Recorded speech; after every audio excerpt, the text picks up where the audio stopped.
Ngiyabingelela kakhulu bazalwane egameni elihle lenkosi yethu Jesu. Siyambonga uNkulunkulu ke bazalwane ngalesi sikhathi. Sisemshikashikeni wokulungiswa kwebandla. Li restoreshwa, li alignwa ngenhloso yokuthi libe ready lilungele ukubuya kwenkosi uJesu likwiposition yobungcwele la uNkulunkulu ethokoza khona. Ngiyacela ukuthi ube ingxenye ungasali. Iyona mvuselelo enkulu le yebandla. Uma ngabe sesibuyele entandweni kaNkulunkulu ephelele sabuyela ezwini samthokozisa uNkulunkulu wethu, saxosha sakhipha konke okwezwe, sahlukana nezwe, then ke uNkulunkulu uzobe seyibonakalisa umsebenzi wakhe kuba uNkulunkulu alule isandla sakhe ukuba philisa, aphulukise, enze imangaliso nebonakaliso ukufakazela ukuthi abantwana bakhe impela laba. So ke semsebenzini ke bazalwane wokuhlanjululwa nokungcweliswa kwebandla egameni kaJesu. Zicheck uvuma ukuthi hayi khona into engasahambi kahle kimi. Inkosi ayingisize. Inhloso bazalwane sisemhlabeni kuba uNkulunkulu athokoze ngempilo yethu. Njengalokho ayekumisile ngaphambilini. Bese kuthi ke sikwazi ukufinyelela ekhaya sonke. Right, kwenye odwa bazalwane khona la engikhulume khona ngokuthi uthi uJesu amazwi wami engiwakhulumile wona ayohlulela umuntu ngomuhla wokuphela. Ngakhotha ngifisa ukulungisa iphutha lapho. Ukuthi ngikhothe uJohn chapter 5 ngase ngithi emavesini lapha na ku 40 something. I-mistake leyo bazalwane akusiyena uJohn chapter 5, uJohn chapter 12 verse 47. uJohn chapter 12 verse 47 sizofunda bazalwane. Ngifisa ukulungisa lelo phutha lelo ngoba ngifisa ukuthi ma usulalela uyocheck ivesi uthola ukuthi ivesi elikhothiwe ngilikhothile alicorrespondi nenkulumo engikhulumayo bese kuyakulahla lokho. Kanti silungiselela ukuhamba manje sekhaya akufanele bekhona iconfusion. Right, sizoqala ukufunda lapho sizofunda uJohn 12 verse 47. Uma umuntu ezwa amazwi ami kodwa engawalondolozi angimehluleli mina, ngokuba angizanga ukuba ngehlulele umhlaba kepha ukuba ngiwusindise. Verse 48. Lowo ongalayo engamukeli amazwi ami unomehlulelayo. Izwi engilikhulumayo yilo eliya kumehlulela ngomhla wokuphela. Ngokuba angikhulumanga ngokwami kodwa uBaba ongithumileyo nguye onginike umyalo wokuba ngithini futhi ngikhulume ini. Ngiyazi ukuthi umyalo wakhe ungukuphila okuphakade. Ngakho ke engikukhulumayo ngikukhuluma njengalokhu uBaba engitshela khona. Isho ukuthini lento bazalwane? Isho ukuthi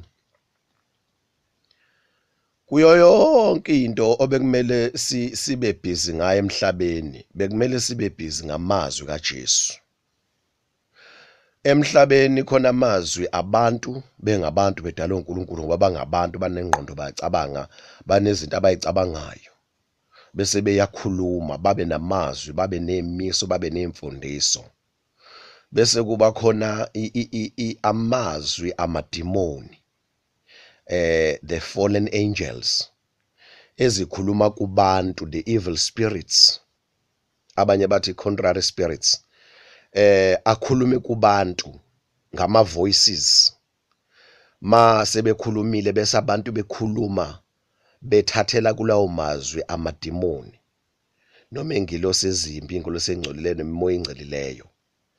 Then bese kufundiswa First Timothy chapter 4 verse 1 kunezimfundiso zamadimoni. Then idimoni malifundisa noma ingilosi zobumnyama mayifundisa, ukufundisa, they speak, they utter words, they teach, so ziyakhuluma. So kunamazwi ke emhlabeni esingawahlanganisa sithi amazwi abantu abangakholwa ehlangene namazwi engelosi ezimbi, bese kuphuma impilo ngenxa yokufundisana kwabantu emhlabeni. So ke bese abantu bebabhizi ngalezo zinto ke, right, bese bekhohlwa amazwi kaNkuluNkulu. uNkulunkulu awanikeze indodana yakhe uJesu Kristu. uJesu Kristu wazonikeza abafundi bakhe emhlabeni. Uthi uJesu ke ongalayo mina yena ezisho yena uJesu akamhluleli lo muntu ngoba akazilanga uJesu uzohlulela to condemn the people in the world. So uJesu into ayizele uzele ukuzofela abantu ukuthi basindiswe bangaye kulahlweni. But uma ngabe ke umuntu ehluleka ukuthatha amazwi kaJesu, into umuntu uyidecidela yena, uyena umuntu ozimemela umehluleli. Amazwi uJesu awakhulumayo ngesikhathi umuntu ewarejecta ewala, then lawo mazwi ayaphenduka abe umahluleli kulowo muntu. The one who rejects Jesus Christ ayamhlulela. So ke into ithi bekufanele ukuthi makuthiwa siyi-understand lento ngoba uthi uJesu akhulumayo ilokhu ubaba amnikeze khona, and akushoyo usho lokho akutshelwe ubaba futhi ukusho ngendlela ubaba athi akakhulume ngayo. So ke masingamlaleli uJesu asilalela ubaba osizwini uNkulunkulu. So ke ekugcineni ekupheleni kwezwe ngosuku lokugcina, then lamazwi esingawanakanga esiwadelelile iwona azosahlulela, ayohlulela abantu abareject inkosi uJesu. So bekumele ukuthi ke manje sistopishe yonke enye into, sipheye iattention emazwini kaJesu.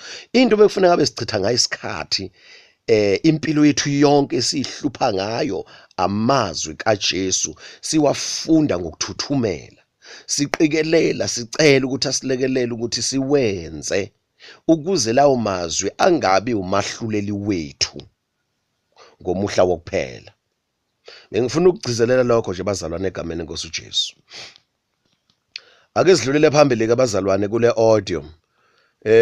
Ngifisa ukuthi siqhubeke naleli scene lapha na ku 1 Corinthians chapter 6 verse 3. Anazi yini ukuthi abangcwele bayakuhlulela izingelosi na?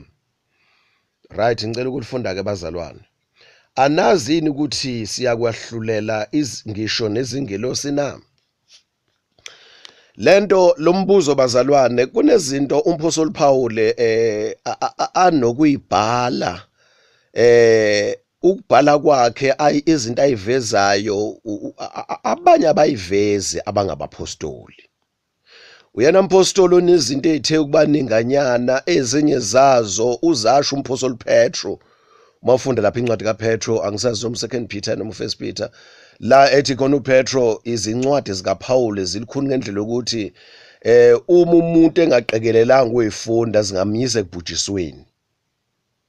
Ngendlela ukuthi uPetro naye ehambe nenkosi uJesu, uthi mayifunda incwadi kaPaul uyabona ukuthi incwadi kaPaul zidinga umuntu okumoya. So ke already iconfusion eningi kubazalwane bandleni idalwe ukunga understand incwadi ebhalwe uPaul. So uPaul unentwana nje ezithi ayijule edinga umuntu ngempela bekumoya. Ubhalile khona lapha ebhale khona uPaul uthi uyamaza umuntu kuKristu ekwelesithathu. So emva kweminyaka u14 uyamaza umuntu esekwelesithathu khonto kanjalo bazalwane. Uyamaza umuntu ethathiwe isusiwe akazi ke noma wayithathwa ngenyama noma wayithathwa ngomoya indlela kunendlela ebeka kanjalo abalazi lo verse bangisiza balibheke. Umphostoli uPaul uthi khona izinto aboniswa zona ethathiwe ezinye wangavunyela ukuthi ayikhulume kubantu. Manje kwesinye isikhathi uma umlalela izinto ayikhulumayo ugcina ungasazi noma okunye kuyaputshuka yini ey'ntweni azibonile nanqatshela ukuthi ayikhuluma uba izinto obona ukuthi lezi julile. Right, njengalo leli verse bazalwane angifisi ukudlula kalula kulo, ngifisa ukuthi ke sibuke nje ngaphansi kwayo lento ukuthi anazi bazalwane ukuthi siyakwahlulela ini izingelosi na. Umbuzo uthi how are we going to judge the angels? Kanti zingobani angels? Ukucabanga kwethu kuthi abantu bancane kunengilosi, ingilosi izinkulu kunabantu. Uma ufunda kwi-Old Testament whereby umuntu evakashelwa ingilosi ubona ingilosi inamandla amakhulu kumuntu. Now siyohlulela kanjani ingilosi? Lento ithanda ukujula bazalwane. Sizoyibuka ngokusizwa inkosi, angisho ukuthi sizoqeda ngayo, sizogcina la esifika khona. Ma uNkulunkulu khona ukunya kwambulayo futhi mhlambe ke siyobuye senze enye audio. Ngenzela ukuthi bazalwane ngoba silungiselela manje ukuhamba sekhaya ezulwini. Inkosi ayisisize igeqa amagula ulo lonke ulwazi silidingayo ukuze umuntu kaNkulunkulu apheleliswe ekusabeni ekukhonzeni uNkulunkulu ngobungcwele.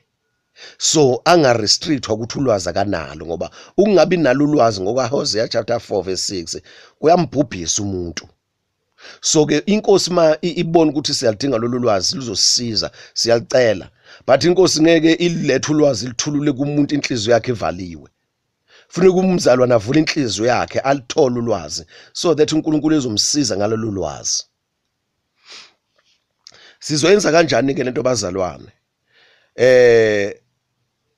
Embuzweni othi wenza kanjani, ulifunda kanjani iBhayibheli uhlanganise uchaza into ethile igcinise icaca ndlela thile, right? Ngicela uqala ngiveze ukuthi sokwenza kanjani ke lokho esokwenza manje. 1 kunamaBhayibheli emafonini akwazi ukuthi yabona uma ungadownload iBhayibheli okuthiwa amplified efonini yakho, then uyakwazi ukuthi uma ufuna ukusearcha something uyakwazi ukushaya ioption ethi usearcha only kwiNew Testament bese ubhala igama oliseshayo. Uzobhala igama elithi angels bese ushaya ubani usearch, then ke iBhayibheli lakho lizosearcha kuphela kwiNew Testament. Then anything lonke ivesi elikhuluma ngama angels bese uyinikeza isikhathi wafunda onke lawo mavesi. Ufuna ini wena? Ufuna ivesi elikhuluma ngama angels nento ehlobene related ekutheni nabantu bayobusa ingilo bayohlulela ini izingelosi, right? Lento yokuthi anazini ukuthi siyakwahlulela nezingelosi na. Ake siphinde futhi sithi revisit igama elithi angels. I mean no igama elithi judge. Igama elithi judge yana kwi dictionary yakho. Kungabe i-dictionary yakhe esefonini uba mawumzalwane ufuna kube nazo izinto efonini yakho. Ube nama version ahlukene, ndiwazi ama version uyiwona nomsoco. Bese uba nama dictionary. Uma unama dictionary eBhayibheli njalo engeke ngawathinto kwamanye ama audio Eastins, khona i-dictionary eBhayibheli ethu i-Eastins. Bible Dictionary, Webster's 1828 Bible Dictionary, bese kuba khona no Strong Light, bekhona Thea, ama dictionary lawo kodwa lawa atholala kwi King James Version. Uma uzoba nama version lawa ahamba group laphana okwazi ukuthi mawubheka something ushaya compare, mawushaya compare vele wonke laphana. Then bese iKing James Version ikunikeza inumber ifika ibhali mayibhala ivesi igama negama word emva kweword phambi kweword kubhalwa into ethi G something. Ngokuvamile G angenze sibonele G 1420, then esikhathi upress uthi G 1420 then kuzovela i-clear definition laphana ngasenhla bese kuthi ezansi kuvele into efana nokuthi strong light what definition, then bese ufunda lapho i-dictionary leyo echaza leli gama ukuthi original isikhathi lakhiwa kanjani, lisho ukuthini, likunikeza incazelo zayo yonke into ekhuluma maqondana lelo gama. Kuyakusiza lezo zinto. Bese kuthi kulama version alapha namawushaw compare avela onke lamabhayibheli uwafunde lawo ma version khona iversion ezokunikeza ethi mayichaza ifuna ukuchaza igama elithile izobhala into ebuhlaza laphana ekhoneni laphana ngaphezulu esastar, then leyo nto esastar ichaza igama moyipressa izokunikeza inencazelo idefinition.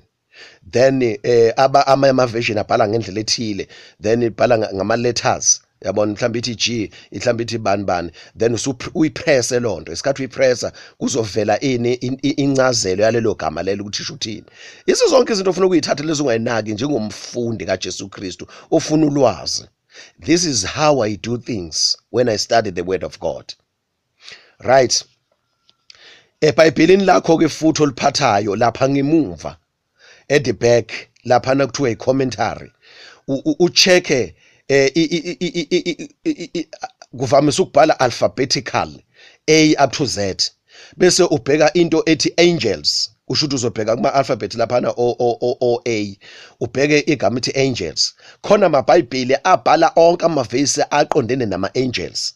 Then bese ucheck ukuthi lama verse akwi-New Testament yini, kuya ngento oyifunayo. Into oyifunayo kwi-Old Testament uzocheck lama verse akwi-Old Testament yini.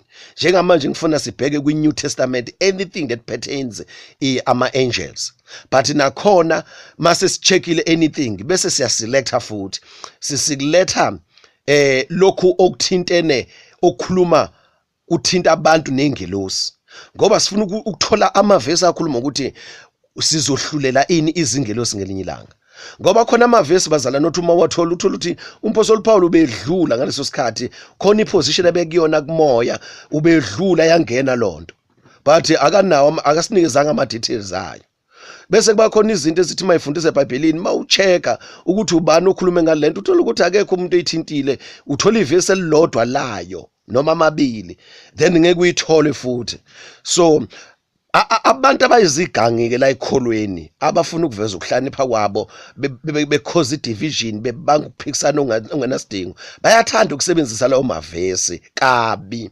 Kanti mawukumoya uyawuthola umyalezo kulelo vesi ukuthi lifakelweni lapho, hayi indaba ukuthi siyodebate ngalo, kodwa ngiyakhuluma nje ngavesi ukuze ucwaye ukuthi izinto ezinjalo zikhona. So ngoba uma ngabe uyinceka uNkulunkulu uphethe ibandla hola ibandla, uma ngabe impela sesikholwa bazalwane singasenazi izinto zezwe kithi sesimkhola uNkulunkulu, abanye bathi singasadlali ngoba bakhona abantu abadlalayo and kwesisikhathi awudlali intentionally. So ngokuba busy uyikhipha business izinto zezwe uthanda izinto zalelizwe ube nezinto eziningi empilweni yakho, noma ungasho ukuthi uyadlala wena kahle hle umhumusha lokho kuyini kuwumudlalo ukuthi usakholwa indlela yokudlala, but uma usukholwa ngempela ususerious bazalwane you'll be challenged. And if you are being challenged, abantu abangakafika ulevel okuyo ngerevelation ngokwambulelwa, then bazokuchallenge labo bantu, and kona abantu abazokuchallenge belifundile iBhayibheli. And uma bezokutwista bayamanipulate iBhayibheli bazofuna ukuthi balikhulume kuwe, then ngendlela ukuthi ingqondo yakhe ibe twisted, izwe ngendlela understand iperceive ngendlela twisted. So kubalekile ufunde iBhayibheli ujule uqwaye uqwashe ucela umoya ongcwele uthembele kumoya ongcwele. Awufundeli ukuthi ufuna ukuphikisana nabantu, but ufundela ukuthi ube nolwazi. If ever Satan eqhamuka noma ngayiphi indlela nangendlela aqhamuka ngayo kuJesu, uma ufunda uMatthew chapter 4 walitwist izwi laphana ngoba ilinga uJesu ukuthi kulotshiwe ukuthi uNkulunkulu uthumela ingelosi zenza ukuthi nokuthi kuwena, so nje awunankinga nje noma ngephosa phansi the angels shall save you. uJesu wayelazizwe ngokuliqonda, then wabona ukuthi uSathane lo yamlinga ngoba uSathane angafika anyenyeza akhulume ngabantu abasebenzayo, anyenyeze kwenhlizweni adala confusion ngevesi elithile, ugcina uthatha the wrong direction kanti sekuSathane usulandela yena. So ukulifunda iBhayibheli uliqonde kubalekile lokho bazalwane, liyaprotecta, liyisihlangu sethu. Yabona izwi likaNkulunkulu Right, bengisachaza njalo indaba ukuthi senzani njengamanje sibuka lesi sihloko esithi anazi nibazana ukuthi siyakuhlulela nengilosi. Sengichazile ke njengamanje ke usunawo amavesi lapha eBhayibhelini lakho, usuwacheckile lapha eBhayibhelini lakho leli elilokhuzana eliyibhuku eliwumqulu. Usucheckile iBhayibheli lakho wathola amavesi apha akhuluma ngengilosi. Then kubalekile futhi mawuyinceka kaNkulunkulu umzalwane osindisiwe ube namabhayibheli amaningana ahlukene, so that mawufunda isifundo esithile uwathatha waqoqe onke, ngoba ababhali bawo amabhayibheli i-study research abayenzile abafani.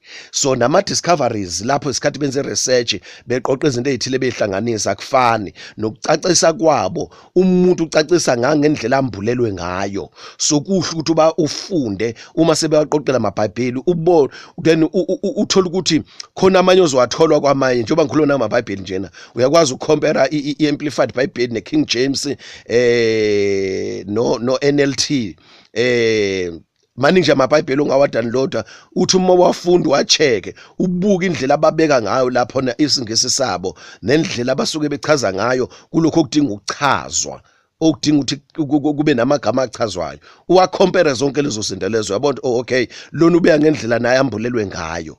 So konke lokho uyaqaphela, but kakhulu ungathembi lezo zinto, uthemba umoya ingcwele, ulalele kumoya ingcwele, umoya ingcwele uthi umoya wakho uthini, uyabona.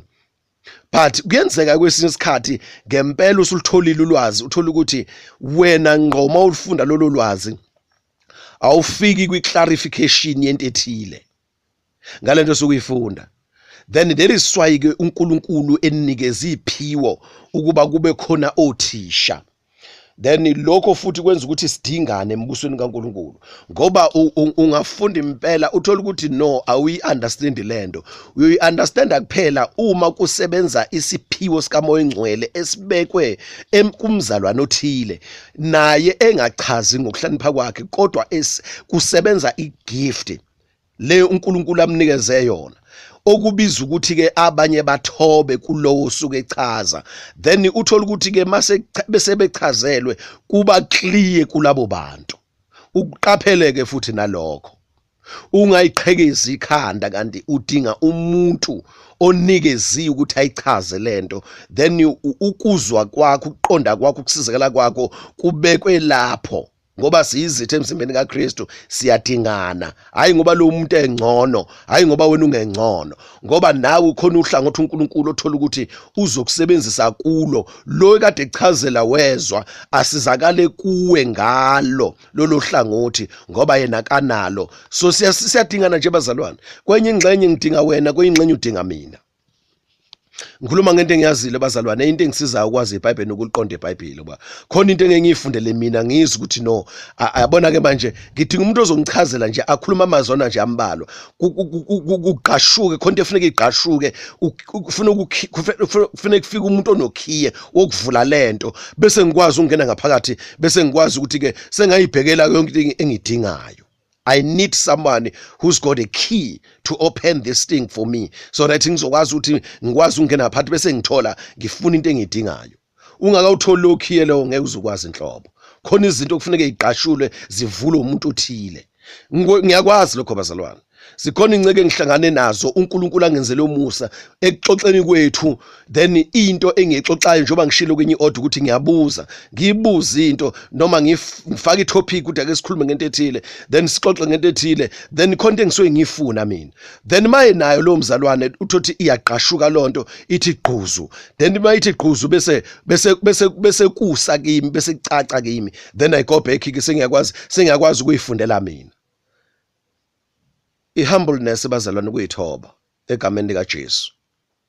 Abanye bazonyazwa ipride bagcine bengafika ngezulwini ngoba bengafuni ukuyithoba nje ukuthi babuze kulabo bantu uNkulunkulu abanikeza igrace ngento ethile. Awulahlekelwa yilutho bazalwane, yabona. Kulelizwe abantu bahambile bayikoleni zalelizwe zabahedeni kufundiswa izinto zabahedeni zenyama abantu abazobhujiswa ngazo uma bengaphenduki. Yabona, bayithoba abantu. Yabona, ahamba umuntu ayohlala edeskini afundiswe yilo muntu lapha phambili, ayithoba lalele. Ahamba umuntu esemdala esekhulile e-university uyofunda incwadi ebhalwe umuntu othile ongamazi, mhlawumbe umunye usafa. ayifunde kodwa lo muntu incwadi ubufuna ukuphasa uyithobile uyafunda lencwadi ahambe lapha kumi lecture lapha namdala lo muntu uyahlonishwa kodwa kumi lecture elingane lapha phambi kwakhe yabona then ayithoba lalele ngoba maye ngayithoba engalaleli ngeke ayithole into ayifunayo bakwenzile abahedeni lokho manje thina sihlwa yini bazalwane yini lenza ukuthi singathobelani yini lenza ukuthi singathandani yini lenza ukuthi singajabulelani ngomunye ukuthi lo unesiphiwo lo uphiwe yabona aske ubani uphiwe into ethile ubani mongaya kuye ingxenye ethile uNkulunkulu uyamsebenzisa kakhulu uyithobe nje yabo in such a way that mangazi ukuthi umzalwane uNkulunkulu umphile isiphiwo esithile ohlangothini ethile abazalwane bami ngaba recommend ukuthi baye khona noma ngimceleze noma sihambe nje sonke ukukhulume nje nceke kwenze lokhu uNkulunkulu akunikeze khona but siyasiletha kwesinye isikhathi yabona izinto ezithinta inyama ngoba izinto ezithinta inyaka sinyama yethu sensitive kuzona but uma kwisiphiwo nje sikamoya esizokusiza spiritually yabona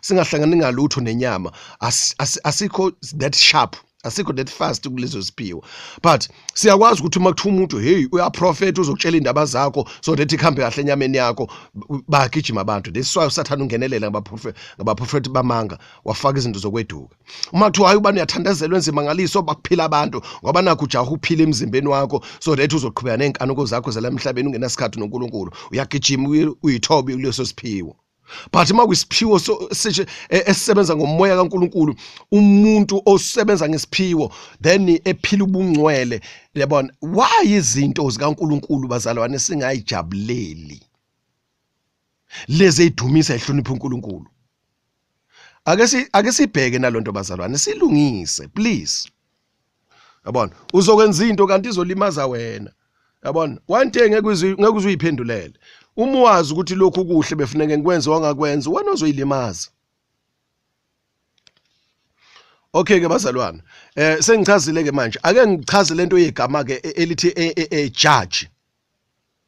judge sibheke njalo ukubuka ukuthi imapha amavesi akhuluma ngama angels nabantu lapho bezohlulela khona ama-angels other than leli verse eselifundile u1 Corinthians chapter 6 verse 3 then imapha amavesi ahlobene nabantu ekhuluma ngabantu nama-angels la esingatrace khona sithola ukuthi siyohlulela nini kanjani in what manner la sohlulela khona sijudge khona ama-angels uma thiwa sijudge fallen angels ama-fallen angels they are already judged, they are already condemned usathana amademoni. But when we are judging them in what manner? Sekubiza manje ukuthi sicheckele ligama elithi judge i-definition yalo, right? Uma thiwa sahlulela ingilosi ezingcwele, how? So njoba mina ngumuntu ngiyisoni nje mangaqhamuka ingilosi nje manje la kaNkulunkulu engcwele ipresence yayi ngiqumba phansi mina futhi ngibuye ngahlolela lezi ngilosi kanjani? Ngakubele meaning yegama ethi kwahlulelwa ngakube mina mhlambe ikhona enye meaning ofuneke ngibe nayo other than the meaning ethi to judge is to condemn. Ingakho ngithi kafushane mhlambe uma una i-dictionary aku revisit noma angithi uyalazi igama lithi judge ukwahlulela nje yabona. But ingakho ngithe kwenye order kubalekile ukuthi when we started the word of God noma igama ulazi kwi subject ethile ukuze ube clear hamba kwi dictionary yakho ucheck lelo gama kuma dictionary ahlukene, then ama definitions abhaliwe lapho ngokwehlukana kwawo khona uzothi uma uyifunda in point form ozothi uma uyifunda then uthola ukuthi iyona more relevant kulesi sifundo sifundayo njengamanje. Bese leyo definition uyithathe ngoba kuyenzeka ukuthi igama lilodwa lichaze izinto ezithile ezahlukeneyo, then ithathe lelo gama kusiyolifitha kulesi sifundo sakho, then ke uzoba ne better understanding ngalento oyifundayo. That is very important futhi. Ngathi yabona ukuthi lento idinga isikhathi bazalwane. Then uzoba naso kanjani isikhathi ngapha khala amafoni ngapha uWhatsApp ya WhatsApp ngapha uFacebook ya Facebook ngapha itelevision yakhala ngapha incingo ziyakhala uyafuneka eoffice uyafuneka ebusinessini ngapha uyafunda uyadadisha kuningi nje bazalwane. No. If you want to understand izinto zikaNkulunkulu qhelisa yonke into abazali abaqotho, obaba abaqotho, omama abaqotho bazoyizwa into engizoyisho. Uma ngabe umzali uqotho ukhuluma nengane zakho, uthi usakhuluma nengane zakho izinto ezijulile, ingane yakhe siyasuma siyahamba, uyapi? Ngathi ngisakhuluma nawe, yabona, ngathi ngisakhuluma nawe wasukuma wahamba. Inhlonipho leyo? Ngoba phela uma umzali uqotho ingane yakho kufanele ihlale ukhulume uzuqede njengomzali, niqede kahle bese uyayirelease hamba ke. Abanjani abazalwane uNkulunkulu maye umzalwane evula iBhayibheli efunde iBhayibheli, yabona njengoba ngikhuluma nje nawe nje manje ifoni yami ngifaka kwi-flight mode ngoba angifuni ngiphazamisa. Le foni engirecorda kuyona akekho umuntu onenombolo yayo, ngayithengela nje ukuthi le sim card ukuthi ngizosebenza ngirecorda kuphela. So onjani ukuthi ufunda uba mawufunda izwi kaNkulunkulu usebukhoneni bukaNkulunkulu, then sengena ifoni ushiya kanjalo usuphendula ifoni, yabona usudistracted manje usucabanga lento ukhulunywa efonini, ungena uqenqeni lezinto ezingenayo zama-social network usu-attenda yena ushiya lokho. You'll never perceive izinto zikaNkulunkulu. Are you serious ngezinto zikaNkulunkulu? Are you serious ngombuso kaNkulunkulu? Are you serious ngentando kaNkulunkulu? Are you serious nge-eternity? Uyayazi lento uyenza ukuthi wenzani? Iyiphi boss oyihloniphayo ikholelayo othuma usebenza umsebenzi wakho uyawuthanda ngendlela emangalisayo, awufuni ukwenza iphutha khona ukuthi kuse meeting neboss yakho vele usukuma ushiye kanjalo isakhuluma nawe, yabona, then is that a good behavior or is bad behavior? Are you behaving good? So imisbehavior leyo bazalwane akhona ukuyiphatha kahle lokho. So uma ngabe izokunisha iboss ukuthi ungakwenzi lokho, yabona, so uzokubuza ukuthi are you walking out on me, uyahamba ngisakhuluma, yabona, akuyona inhlonipho leyo. So uma sikwazi bazalwane kuma moral standards asele emhlabeni sikwazi ukuhlonipha abantu abathile ekhundleni ethile menethile, so how much more uNkulunkulu wethu osezulwini? Ngoba phela uma ufunda izwi kaNkulunkulu uhlala phansi uqhelisa yonke into kuba ufuna ukumuza uNkulunkulu ekhuluma nawe ngezwi lakhe, njengoba ufunda nje uNkulunkulu uyakhuluma nawe. Angisayiphathe lento lenyakanyaka lemessage ke emasontweni bazalwane, then inceka uNkulunkulu kuthiwa inceka uNkulunkulu iyashumela imile lapha phambili, then umuntu avela ayisukumele nje ayithathele ibhodlela lakhe aphuza amanzi asukuma iphendelele ifoni yakhe uyayinwaya umuntu, uyabona, uyithulisela ingane yakhe khona ukuthulisa ingane bazalwane ngendlela ehloniphekile ukuthi mayiba ngumsindo uyithulisa uyincenge, umama ayifake ebeleni aphumena ngokuphuthuma akafundi ukuthi phazamiseka abazalwane belalela uNkulunkulu ekhuluma ngenceke yakhe. Namhlanje ukuhlonipha uNkulunkulu akusekho kubazalwane. Ake silungise lento bazalwane. Ngeke zenkosi ake silungise ngoba enye into yenziwa yithi esingabaholi. Yabona, wenza isinom kanjani? Yabona. Utshela abazalwane ukuthi ngo6 siyahlangana sothandaza abazalwane, wena ufike ngo7 ufike ngo8. Utshela abazalwane ukuthi inkonzo iyaqala ngo10, wena ufike ngo11 ufike ngopast 11. What is that bazalwane? Sengikhuluma nabaholi ke manje. Nani bazalwane enkonzweni suke nizenza nama-prayers nisuke nihlangana kuwo u-organize into ethile uNkulunkulu ayibeke enhlizweni yakho, uhlanisa abazalwane, uhlanisa omama, uhlanisa intombi, uhlanisa insizwa, uyabona, umile lapha phambili uaddressa something ebukhoneni bukaNkulunkulu, nithandazile egameni likaJesu kodwa amafoni avoliwe, kungena ifoni usuyaphuma lapha nefoni ushiya kanjalo.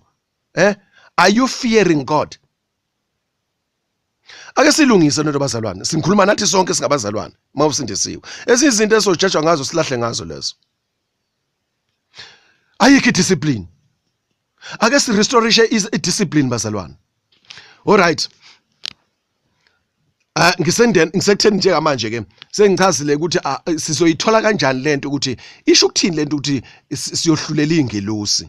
Kanti izingobani ingelosi ezohlulwa yithina? Kanti thina singobani uma kumele sihlulela ingelosi? Ukube khona uMphostoli Paul physical la emhlabeni bese umcela impela simmeme sithi sacela ncike inkosi ukuthi ubusho ukuthini lana. Manje siyafuna ngokusiza umoya ongcwele wayekhona uMphostoli Paul ekhuluma ebhala leli verse leli wayekhona umoya ongcwele. Akekho uPaul njengamanje umoya ongcwele ukhona kodwa owayekhona ukhona nakuthina. So yena ongasiza njengamanje asinikeze i-guideline. So manje ake sibheke igama elithi to judge. Usucheckile kuma dictionary ahlukene, then igama elithi to judge engikutholile mhlambe ungacishe kusize nokuzosiza. To judge is to decide the matter between what is right and wrong, ukunquma phakathi odabeni oluthile ukuthi lokhu ku right kufanelekile lokhu akufanelekile njengoba ngikhoza indaba ukuthi I wrong indaba ukuthi uNkulunkulu esakhuluma ngenkathi ikhuluma nawe ufunde iBhayibheli uthandaza uvela ushiya umthandazo kanjalo ulenga ushiya iBhayibheli lakho kanjalo uhambe uphendula ifoni yakho kusho ifoni yakho ibalekile noNkulunkulu. Abazalwane abanobuciko bokukhuluma bathi fonela uNkulunkulu ngomthandazo. Uma uthandaza uyefonela uNkulunkulu usesefonini usekwi-call noNkulunkulu ukhuluma noNkulunkulu ngomthandazo uyayidropha kanjalo i-call kaNkulunkulu uyo-attenda lena kusho ukuthi ibalekile le yasemhlabeni enyama. Uma ufunda iBhayibheli uNkulunkulu uyakhuluma ngithi yabona ukwi-meeting noNkulunkulu basho njalo abaciko ukukhuluma ekholweni. Umlaleli umzalwane ekhuluma kahle beka kahle ukuthi uma ufunda iBhayibheli lakho usuku ukwi-meeting noNkulunkulu. Yabona? So ungathi kwi-meeting noBaba umdali wezulu nomhlaba. uNkulunkulu ophezulu konke ophethe ukuphila kwethu sonke uthi kwi-meeting naye bese kuba khona enye into nje ekhona emhlabeni ezofika nje izokuphazamisa wena umshiye kanjalo ubaba emeetingini. So decide for yourself. Judge for yourself. That's what ngifuna ukuyisho-ke. Judge. Is it right? Decide. Is it right? So ke to judge the angels mhlambe uma singalibheka kuleyo sense ukuthi ama matters ayo decide abangcwele. We are the ones who will decide certain matters concerning angels. We will judge, we will decide. Bese kuthi lokho sikuthola kanjani lokho? Then siya checka futhi ukuthi ke singobani thina sizindlalifa zezulu siyobusa kanye noKristu Jesu. Then sekusifaka manje kwenyeke manje iposition ukuthi masithi siyobusa kanye noNkosi uJesu, uJesu ungaphezulu kwengilosi. Ma uJesu engaphezulu kwengilosi then une authority ukuthi assign ingilosi, yabona, ukuthi assign azithume ayinikeze umsebenzi uthile. Uma kuthiwa sohlala ehlalweni zobukhosi sibuse kanye neNkosi uJesu, so akukho la kuvela khona emavesini sengiwatholile la kukhulunywa khona kanjalo ngengilosi ukuthi nazo ziyohlala ehlalweni zobukhosi zibuse kanye neNkosi uJesu. Already the holy angels zikhona njengamanje ezulwini.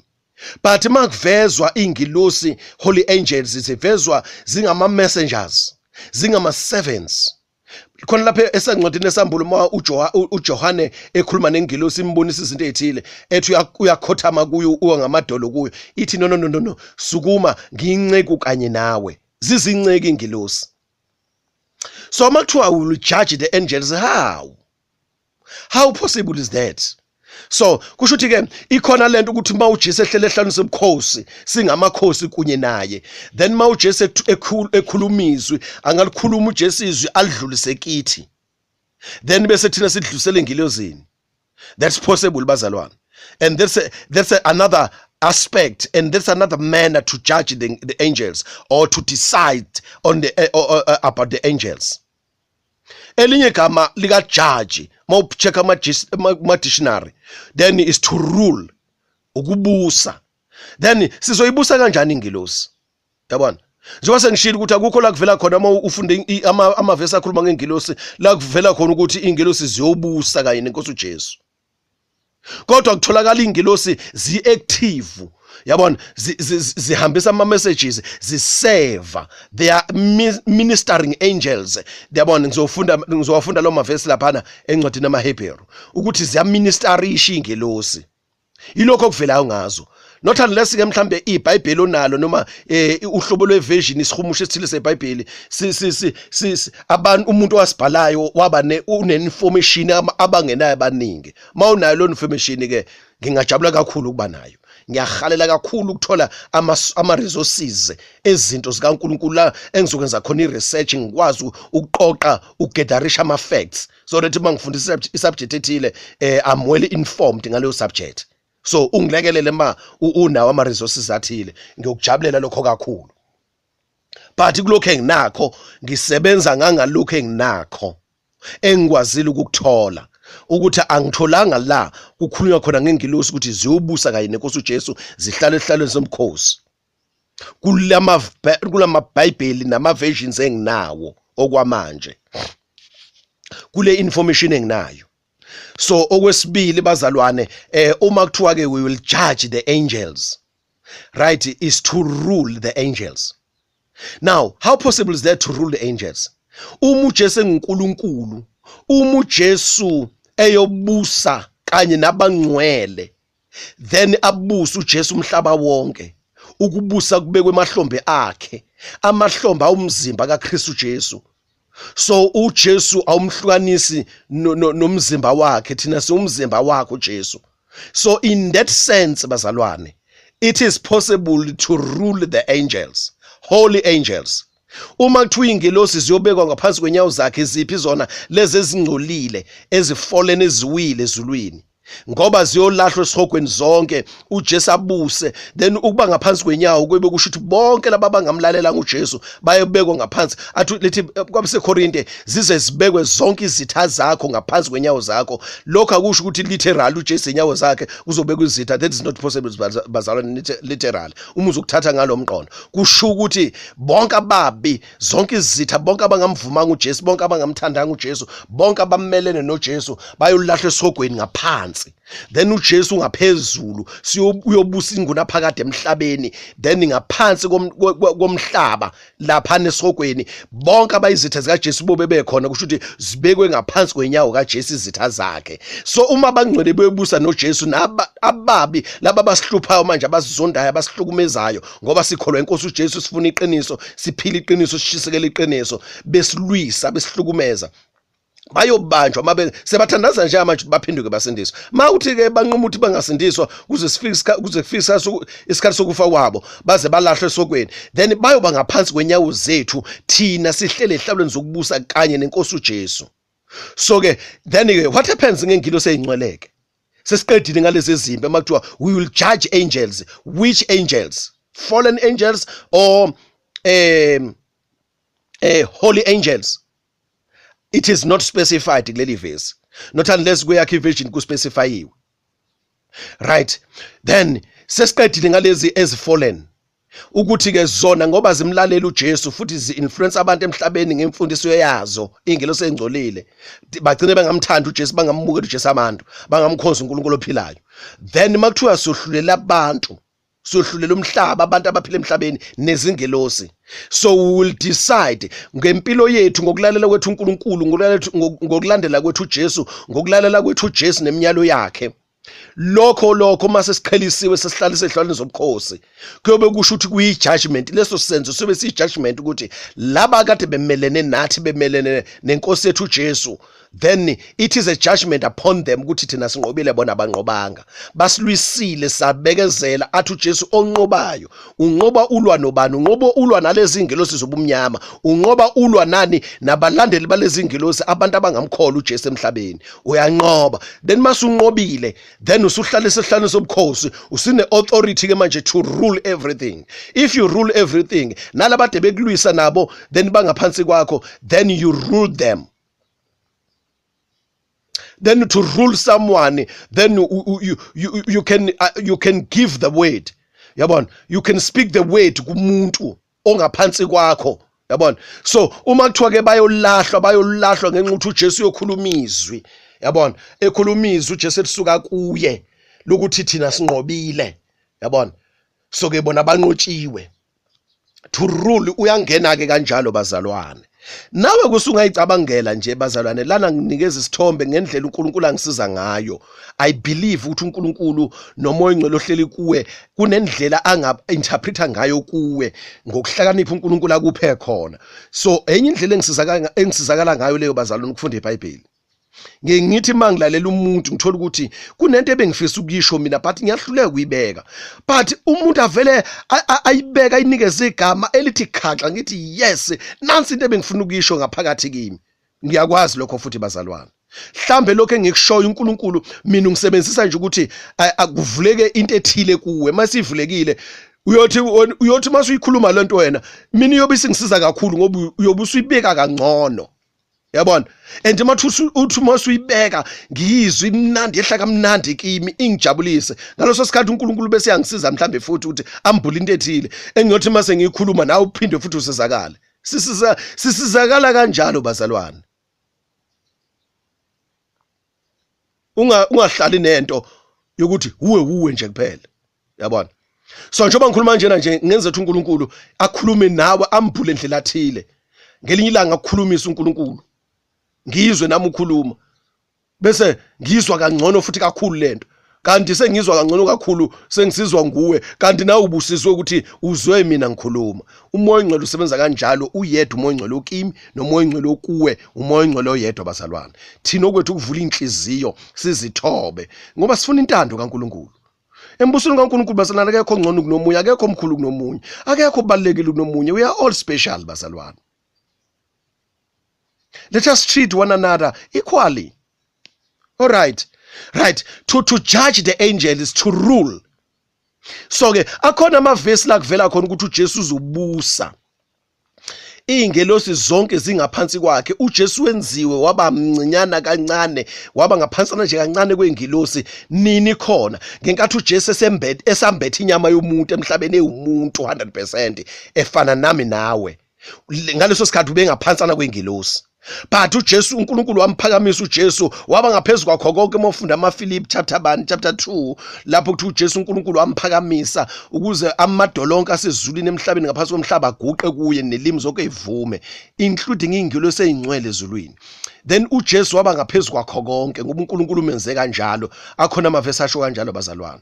So uma uJesu ngaphezulu kwakho konke siumzimba wakhe that means uma sinathi sesiguquliwe sangena emzimbeni athi uJesu laphana ezulwini akukho kuganana ngoba abantu bobe sebefana nengilosi lapho uJesu bemtrika khona ukuthi kunowesifazane owashada nendoda yashona ifirstborn elandela indoda lapho bayizalamani labantu then washona lo ngokomthetho kaMoses ukuthi ma umuntu eshona engayizalanga ingane kufanele lo ongemuva zalele then lo wamthatha lona ongemumva washada nalo wesifazane baze baba u7 nosifazane washona uyofika abe ngokabani ezulwini babembuza lo mbuzo uJesu wathi hayi ezulwini akukho kuganana abantu banjengengilosi. So ke mase siguqula imizimba yethu la emhlabeni sizofana nani bazalwane nengilosi. So ke sizophuma kulento ukuthi uJesu wenziwa ngoba sibona ngathi uJesu wayengaphansana kwengilosi ngenxa yani yokuthi wayesenyameni yomuntu. So uma abantu besenyameni bengabantu basihlala emzimbeni wenyama nje obhubhayo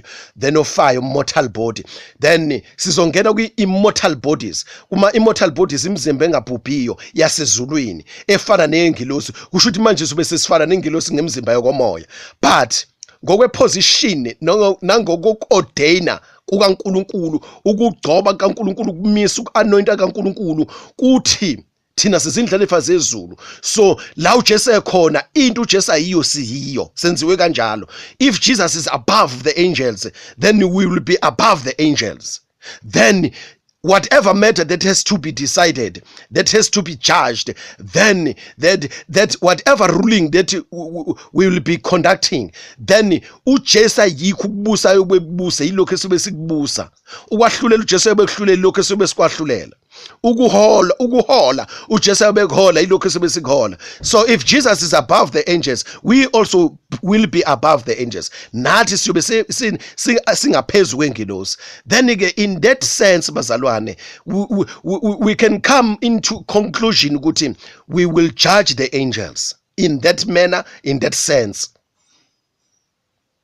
Sicela umoya ongcwele asize bazalwane to understand this verse. Akekho o mastermind kulento bazalwane kule interpretation sisizwa umoya ongcwele bazalwane.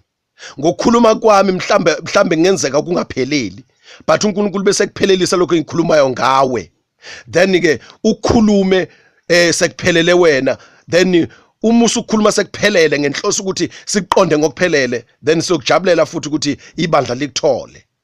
Hayi ngoba kuyi-competition ukuthi hayi mina ngambulelwe kangcono. No, if unalowo moya lo awukulungela ukubuya kwaJesu futhi mawufa ngeke uyezulwini zoyesihogweni ngoba unomoya omubi ongcolile unenhliziyo embi eyonakele awuhlanzekile.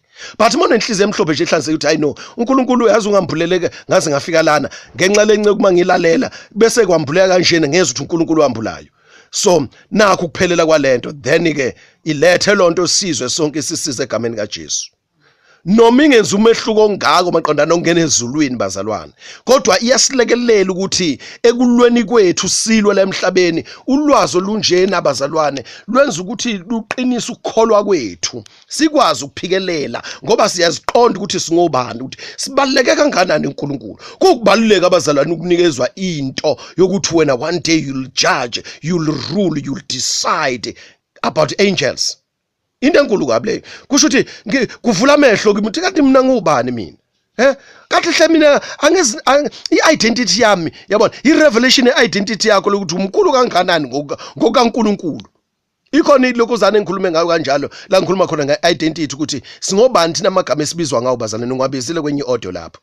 Then uma wadathisha kahle lawo magama lawo udlinza ngawo, meditate ngawo, wa-analyze abazalwane, is when you'll come to a full understanding ukuthi ayibo, angisikhona lokho engikhona, angisikhona lokho usathane nengqondo yami abangitshela ukuthi ngikhona, inyama yami engitshela ukuthi ngikhona. Abantu awusiyena lo muntu wena masusindisiwe umntwana kaNkulunkulu then abantu abakutshela ukuthi uyena, yabona. Uma ususindisiwe abazalwane then simiswe kwiposition ephezulu ngendlela emangalisayo from God, then from God in his completeness, God the Father, the Son and Holy Spirit, then ngaphansi kukaNkulunkulu ekupheleleni kwakhe khona thina abazalwane.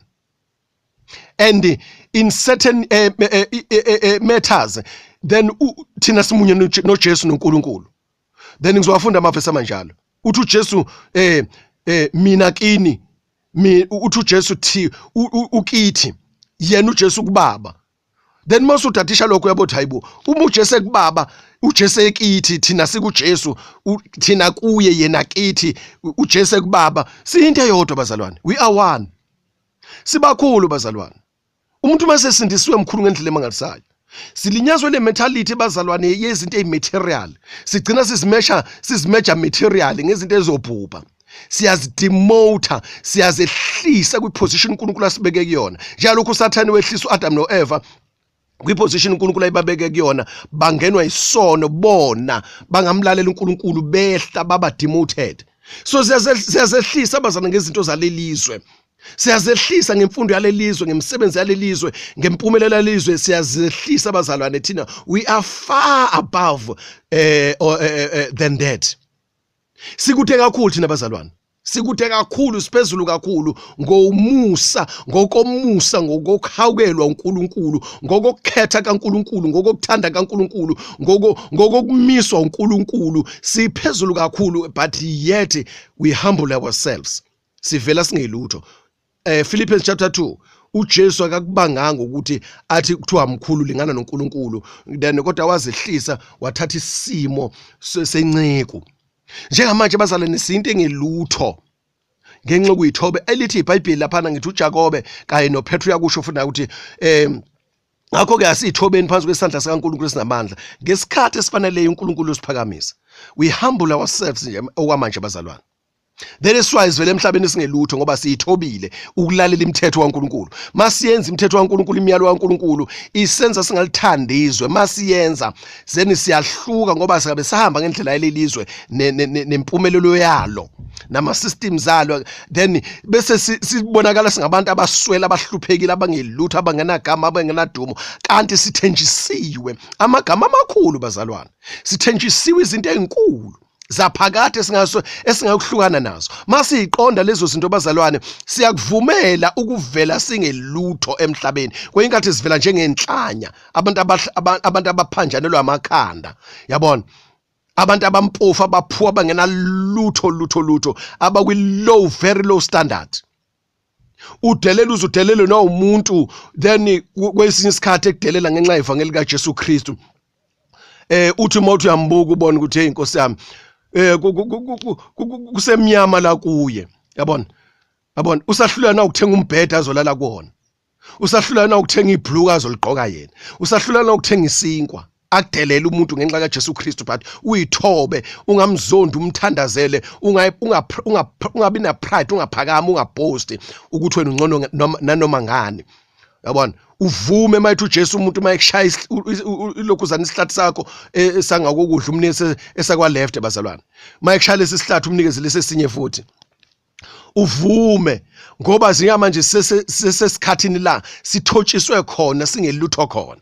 But uma sesifundile ngathi ngeidentity yethu bazalwane, ngeposition yethu kuNkulunkulu not kulelizwe, sekudlula amazulu omhlaba abazalwane, kwadlula noSathane lo computer nabantu nolinga abantu, kwadlula ama systems onke abantu nempumelelo yonke yalelizwe. Sesiyomiswa manje kwiposition yethu, sesiyohlaliswa ehlalweni zobukhosi, sesiyoqheliswa imiqhele abazalwane. Hey, sinto enkulu kabazalwane. We need to understand all these things. Ngegama nangegazi lika Jesu Kristu Nkosi yethu. Siyambonga uJesu kakhulu bazalwane. Right, siyambonga uJesu kakhulu.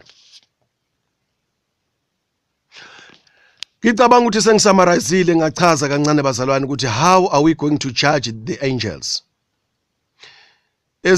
Ezimbi ziyobekwa ngaphansi kwenyawo kaJesu ngoba ngaphansi kwenyawo kaJesu. Leyo ndaba yethola 1 Corinthians chapter 15.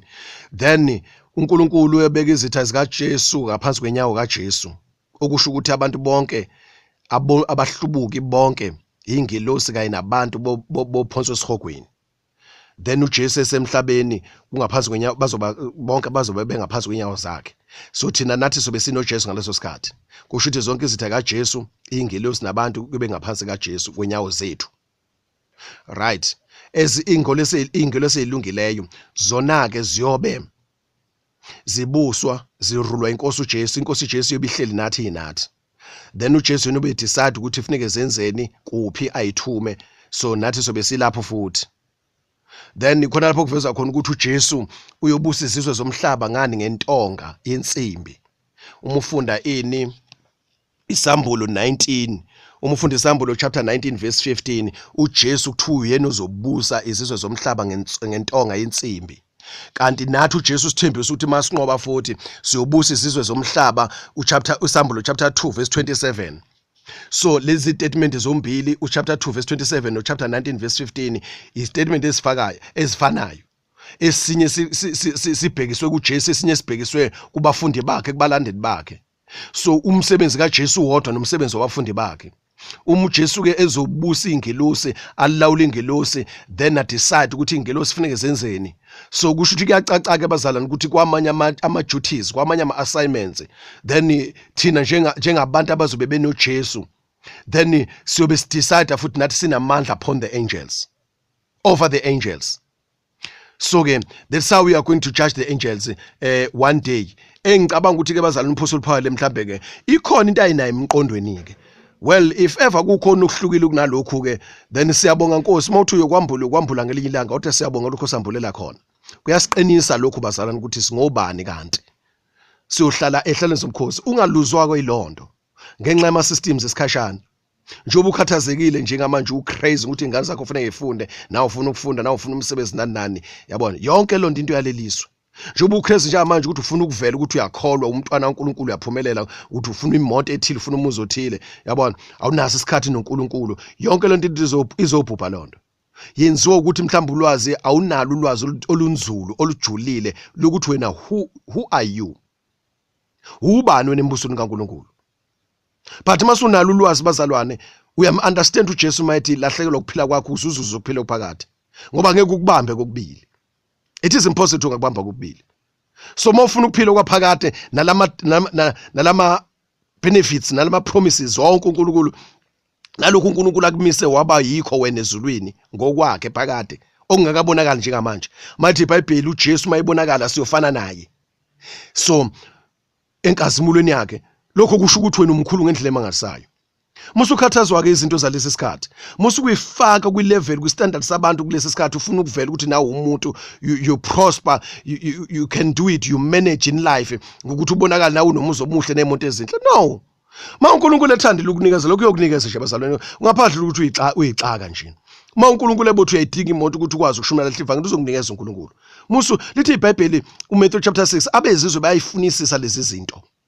But nini ubaba osezulwini uyazi ukuthi niyayidinga izinto eziqondene nokuphila komuntu enyameni, emzimbeni, emhlabeni. Ubaba uyazi ukuthi sayidinga. uNkulunkulu unamandla ukuthi akuphe umuzi omuhle.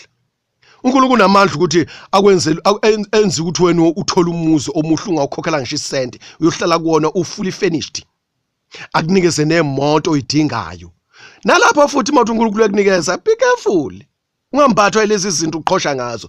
Understand ukuthi uNkulunkulu unikezele ini, akusizonto ukhukhumale ngazo uhamba ukhompyutha nabantu, people you supposed to preach the gospel kubo. Wena nje onceka uNkulunkulu nje umntwana kaNkulunkulu awukho kwi-competition nabantu bakaNkulunkulu. uJesu wabafela labantu, so uJesu ushiye wena emhlabeni ukuthi lokhu uJesu abezokwenza kwenziwe nguwe. uJesu wadela ukuphila kwakhe ngenxa yabantu, ngenxa yethu. Namhlanje sikhuluma nje sisindisiwe, siyajabula ukuthi sisindisiwe ngenxa ukuthi uJesu wayidela. Sekuyi-10 yethu ke manje ukuthi siyidele, sekuyi-10 yethu manje ukuthi siyidele, i-10 yethu manje ukuthi siyidele ngenxa yabantu. Awuzile uzokhompyutha nabantu. Hey bazalwane fundani nisebenze, niqala amabhizinisi, ningahlulwa abehedeni. Umuntu mayekhuluma kanjalo enceka uNkulunkulu, he is lost. He is deceived. Endudukisa manje ini ibandla likaNkulunkulu. Uyimpumputhu yesihogweni, yophoseka emgodini. Mawukuthi nawe ukhona nceke wenkosi mzalwane, nawe ukhona uyakhuluma kanjalo phenduka. You're fully mistaken ngaleso statement leso. Akusona statement leso uJesu abengasikhipha. uJesu masifunda ngaye akaze ayikhuluma into kanjalo, akaze uJesu abene character njalo, akaze bene mentality njalo. Lithi iBhayibheli mawube kini lomqondo okuKristu uJesu. Umqondo okuKristu uJesu kuyidela ngenxa yabantu bakhe. Umfunda uJohn chapter 15 uqala verse 1 wehlu ubheke ezantsi. So ke alukho uthando oludlula kubo umuntu ayidele ngenxa yabahlobo bakhe, adela ukuphila kwakhe ngenxa yabahlobo bakhe. So abantu abadala uNkulunkulu abafelwe inkosi uJesu emhlabeni noma bese izoni, siyayidela thina sesisindisiwe ngenxa yabo ukuthi basindiswe. Into umqondo kaKristu kuba umuntu asindiswe. Umqondo kaNkulunkulu uJesu uthatha uNkulunkulu lomqondo. Umqondo kaNkulunkulu uthanda kuba bonke abantu basindiswe, bafinyelele elazini iqiniso, not to compete with them. Zivelaphi lezi ntshumo lezokhompyutha nabantu bengasindisiwe? Ufuna ukubonakala ngemuntu enkulu, ufuna ukubonakala umuzi omuhle, ufuna ukubonakala ukufunda kakhulu, yabona? How abantu mabefuna lezi zinto bazama imithi enhlanhla, bafuna imithi enhlanhla, bafuna iwasho, bafuna lokhana izinto ezobaphumelelisa. Nawe usumenza uJesu waba umuthi enhlanhla kuwe ukuthi akuphumelelise, so that abantu bezobona ukuthi owakho umuthi enhlanhla onguJesu uyakuphumelelisa. Bese uyabuya uzothi hayi ngiyambonga uJesu, senginemoto, uJesu wami uyangiphumelelisa, and lokho uma ukusho ngokuqhosha. Oho, awungitshele le moto othi uhamba ngayo noma kuthiwa iMercedes uBM noma yini. Ngisho kuthiwa unemoto ezimbili ezintathu uMercedes. Angithi uthengile. Khona umuntu oona lezi moto emhlabeni wonke zakwaMercedes uyayiona, akakholwa asindisiwe. Noma ekholwa mhlawumbe ukhonza iThixo, ukhonza uNkulunkulu. Unama altarak. Wenza ama rituals. U-owner lezi moto emhlabeni wonke, makuthiwa Mercedes, makuthiwa Toyota, makuthiwa BM, makuthiwa Porsche, abakhe lo muntu yedwa emhlabeni wonke, or bayinkampani bawu 3 4 5. Wena uzoqhosha mase uqhoshe kanjalo ukuthi ngiyambonga uJesu wami ungiphumelisile sengithola uMercedes, then ekhona lo muntu lo uzothinta umuntu enhlizweni yakhe. Akeze kumdelela uJesu wethu uthi angidingeli uJesu ke mina. Malo muntu ethi uphunyiswa uJesu ukuthi athole imoto yami eyakhiwe yimina, uMercedes wami. Mina ngiyawu-own uMercedes noPorsche, ngiyawu-own emhlabeni wonke. Yena uthi ubonga uJesu umphumelisile. Kusho lo Jesu mncaneke kulabo uNkulunkulu bami, ngoba mina lama altar ami lawo ngikhuleka kuwo angenze mina nga-own bonke into ethiwa Mercedes emhlabeni wonke. Uyabona ukuthi mawuthi uqhosha ngezinto ematerial, izinto ematerial bazalwane zibhilonga kubantu la emhlabeni, zakhiwe ngabantu zomqondo wabantu. Wena uthola into eyodwa, uthola izinto ezimbili bese uqhosha ngazo. Khona abantu abangakholwa abanezinto ukudlula wena ukholwa usindisiwe. Akuyona istandard bazalwane sethu leso, akuyona imeasurement esingayisebenzisa leyo ukuthi uNkulunkulu siyaprosper yini. But istandard sethu bazalwane spiritual. Ukuzazi ngokaNkulunkulu, ngokwecebo likaNkulunkulu emaphakadeni sisingobani. Into esithi mazivela ngayo thina ibadida abantu ngoba ayihlangani. You cannot compare, it is incompatible. You cannot compare, akuhambisani, akungeni ndawonye. And kwesisikhathi ngokubiza ukuthi ku-parallel, yabona?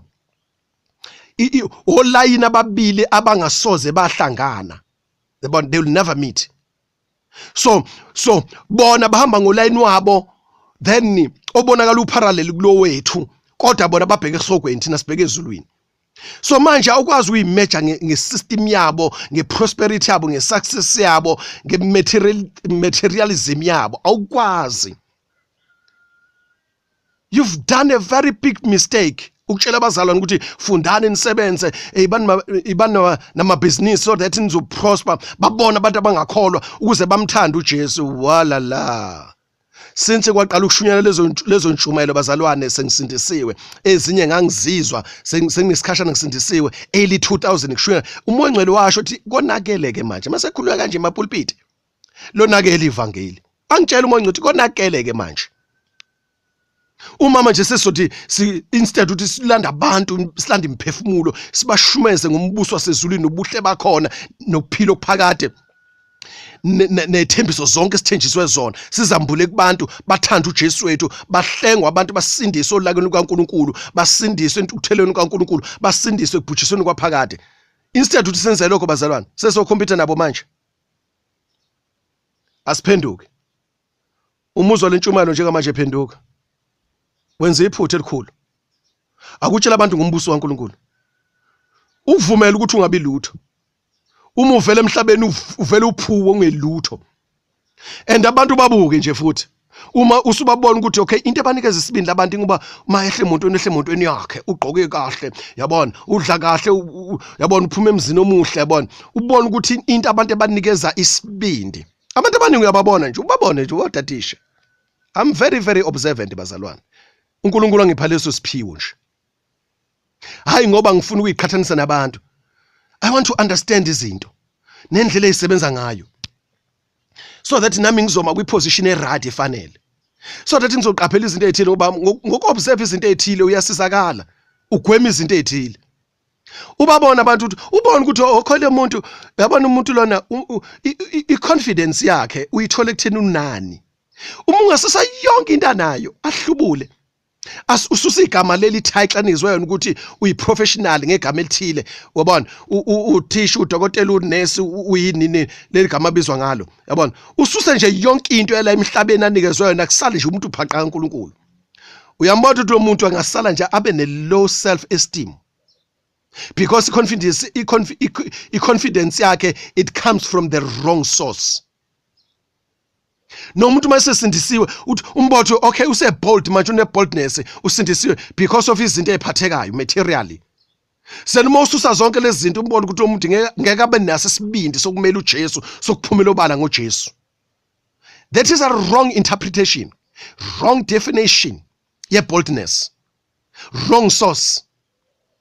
So ingakho uJesu uthi ke dela konke uthabathe inihlazo siphambano sakho imihla ngemihla ungilandele.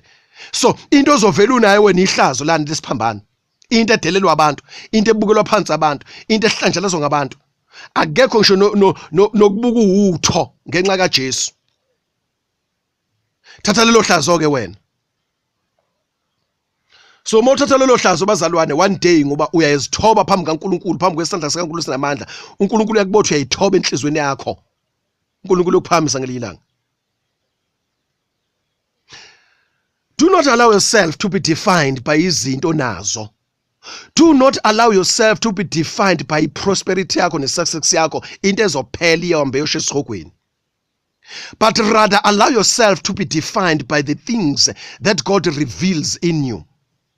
By the things that now you are able to obey izinto ethokozisa uNkulunkulu. Ukuthi manje sengiyakwazi ukumlalela uNkulunkulu ngomusa nangokuyithoba Nkosi ngiyabonga. Bengifeyila lana entandweni yakho manje sengiyakwazi. Be defined by the things of the spiritual matters, by the things of God, divine things. Musu define abantu ngamagama abakunikeza wona emhlabeni. Define uNkulunkulu ngamagama uNkulunkulu akunikeza wona.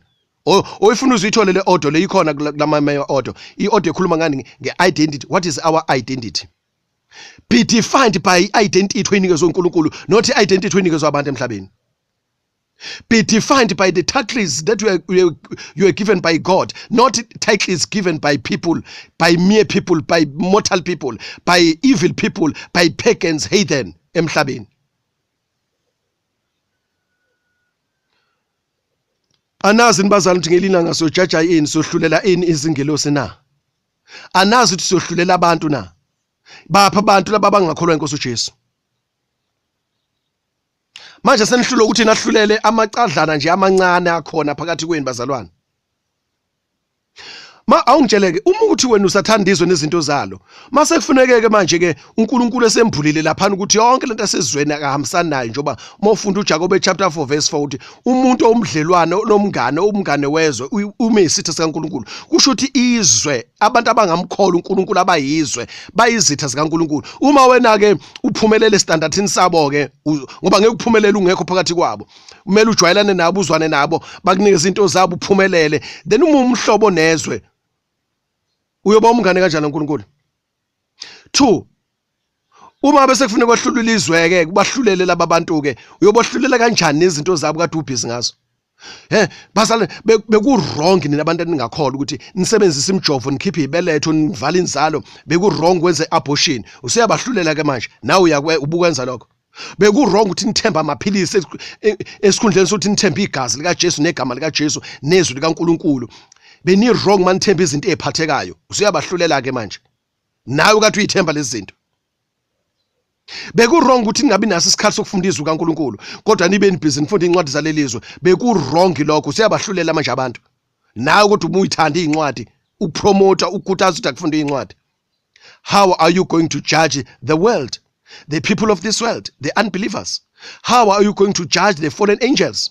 How are you going to decide what is wrong, what is between what is right and wrong concerning the matters of this world? How are you going to decide and judge that thing? How are you going to do that? If una now usaphatheka now usahlanganyela now usay part and parcel of it. uJesu uyohlulela abazalwane ngesibindi ngoba uJesu akalithanda ngizwe akathandanga lutho lwalelizwe. John 14 verse 8 and 31. Wayengena lutho luka Satan empilweni yakhe, wayena lutho lomhlaba. Uthi nami njengalokhu ngesilone ngisiye nowezwe nabo ngibakhiphile ezweni abasebona bezwe. Uma ithandaza lapha na John chapter 17. John chapter 17 umthandazo kaJesu. Baba ngibakhiphile ezweni abasebona bezwe njengoba nami ngesiye nowezwe. uJesu ngesiye nowezwe. So nathi we supposed not to belong into this world. Nathi sifanele ukuthi singabibona abalelizwe bazalwane. Ukuze uJesu mayeselahla lelizwe likhondema then maselijudge uJesu nathi singajudgewa silahlwe kanye nalizwe kodwa sibe noJesu. Okay ke bazalwane ngiyabonga kakhulu egameni lenkosi ethu uJesu. Kule nkulumo ke bazalwane le preaching ade ngilukhuza amavesi engicela ukuthi uyowafunda ke manje. Matthew chapter 4 verse 6 no verse 11. Matthew 13 verse 41 no 49. Matthew chapter 18 verse 10. Matthew chapter 24 verse 31. Amavesi lawa athintana nengilosi. Mawufunda lawo mavesi lawo nginezona ngeke ngiwafunde phela bazana ngiyarecorda lana maningi kakhulu. Uma usuwafunda lo mavesi khona lapha indlela ozo understand ngayo ivesi eBhayibheli lakho kuyadepend ukuthi inhloboni yeversion oyisebenzisayo ibeka kanjani. Ama version uthi uma wafunda abeka ngendlela ukuthi usheshe understand kube lula kuwe. Okuqaphela ke lokho mawufunda. Khona iversion lapha ebekile lapha ekhuluma ukuthi ke ingelosi zabo they are angels, they are in heaven before God. They see the face of God day and night. So khona ama version abeka kanjalo lapho ukuthi ezikabani lezi ingelosi ezala abantu abangabatwala bakaNkulunkulu banane ezulwini banengilosi zabo. So they are angels. So kusho ukuthi ingilosi ibelonga kubo. So ma ingilosi ibelonga kumuntu osemhlabeni, usemhlabeni yena but angel yakhe isezulwini ibona ubuso bukaNkulunkulu. Iangel yakhe. So ma lo muntu esesusa emhlabeni esezulwini, iangel yakhe yoba ngaphansi kwakhe. So manje ngaphansi kwakhe le angel lena kusho ukuthi uyoyijudge, uyoyirula, uyoyidecide, uyena ozobe controller esho decide ukuthi kufanele kwenzakaleni. Iyasubmita yona kuye. Uzofunda lapho kulama verse senginezona kuMateyu. They are angels, they are angels, they are angels, they are in heaven before God. Right. Into amanye amavesi akhuluma ngengilosi bazalwane amaHebrew chapter 1 uanalyze kahle uthathela kule nkulumo esengiyikhulumile. AmaHebrews chapter 1 verse 4 verse 5 verse 6. NamaHebrew chapter 7 verse 14. NamaHebrew chapter 2. Sorry. AmaHebrew chapter 1 verse 4, verse 5, verse 6, verse 7, verse 14. Hayi chapter 7 verse 14. Ukhansele lokho. 4, 5, 6, 7, 14. 7 and 14.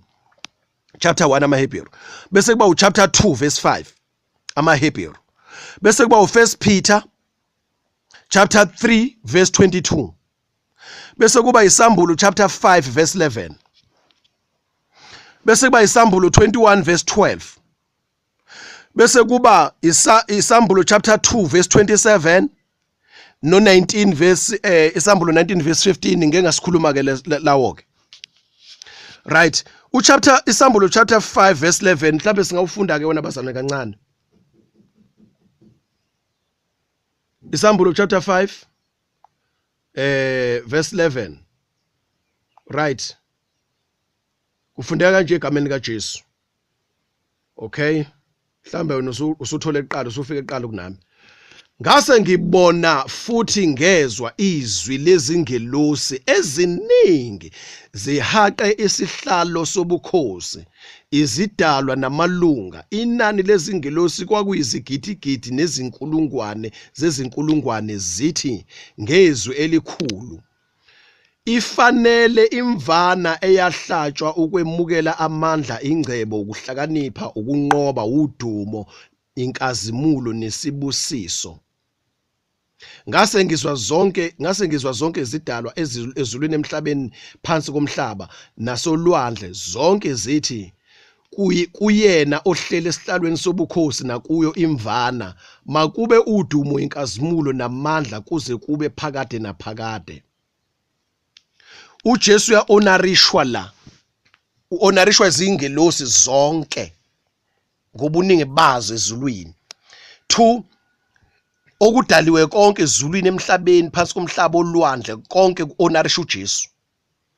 uJesu oyinkosi yethu asithembise ukuthi kwisambulo chapter 3 verse 21 onqobayo ngiyakumenza ukuthi ahlale nami esihlalweni sami sobukhosi njengalokhu nami nganqoba ngahlala noBaba esihlalweni sakhe sobukhosi. Kwenye odwa ngishilo ngathi uJesu la ekhona nathi sikhona. So uma ngabe ingelosi zonke zi-honorisha inkosi yethu eyinhloko yebandla eliyithi yomzimba, inhloko yomzimba oyithi, where lapho uJesu ekhona, where he is where we will be. So when Jesus is honored, we also be honored. John chapter 12 verse 26. Lowo uthi uJesu ake sifunde bazalwane. Sifunde uJohn chapter 12 verse 26. Right. Ngifuna ukubeka kahle bazalwane. Uma umuntu efuna ukungikhonza makangilandele. Lapho ngikhona mina siya kuba khona lapho nesikhonzi sami. Uma umuntu engikhonza uBaba uyakumazisa. God the Father will honor that person if that person serves me. Ngesingisi lisho njalo. Uma lo muntu engikhonza uBaba uyakumhonorisha, he will be honored by God. Then uNkulunkulu mayeshonorisha ngenxa ukuthi seva indodana yakhe uJesu Kristu, and is imvelo yonke creation yonke ihonorisha uJesu lapha na kuSambulo chapter 5 from verse 11. So thina will be honored by God. So uyabothi sibakhulu kanjani bazalwane? Okay, sengiwashila amavesi bazalwane lapha na akhuluma ngani, akhuluma ethinta izingelosi, angwathathanga onke kodwa ngithathe nje lawo mhlambe athi abe related kule topic esikhuluma ngayo, esifuna ukuthola lento ukuthi iyokwenzeka kanjani lento